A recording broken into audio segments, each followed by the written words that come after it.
Insurance లేకుండా ఈ risk ని మేనేజ్ చేయగలవా?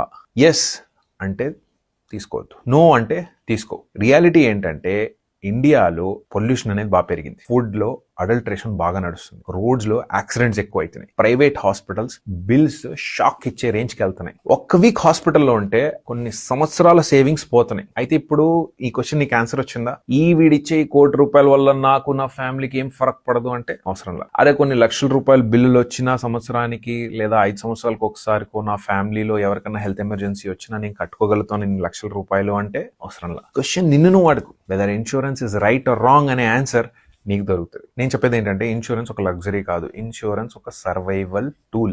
ఇన్సూరెన్స్ వేస్ట్ అనుకొని ఇగ్నోర్ చేసిన వాళ్ళు ఇవాళ ఈఎంఐలో బతుకుతున్నారు. మన సిచ్యువేషన్ బాగాలేనప్పుడు రైట్ టైంలో రైట్ డెసిషన్ తీసుకున్న వాళ్ళు పీస్ఫుల్ గానే నిద్రపోతున్నారు. సో నీ డిస్టర్బ్డ్ స్లీప్ వెనకాల గల రీజన్ ఒకవేళ ఫైనాన్షియల్ ఆస్పెక్ట్స్ ఉంటే సెక్యూర్ చేసుకోవడమే మంచిది. But please remember every term and conditions are to be met. చిన్న చిన్న కంపెనీస్ చిన్న చిన్న ప్రీమియమ్స్ 5 లక్షలు 10 లక్షలు అని చెప్పి కవర్ ఉన్న హెల్త్ ఇన్సూరెన్సెస్ కి వెళ్తే మటుకు లాస్ లోనే వెళ్తారు. ప్రతి కండిషన్ ప్రతి కంపెనీ మీరు కడుతున్న ప్రీమియం ని పట్టి రూల్స్ మారుస్తుంది.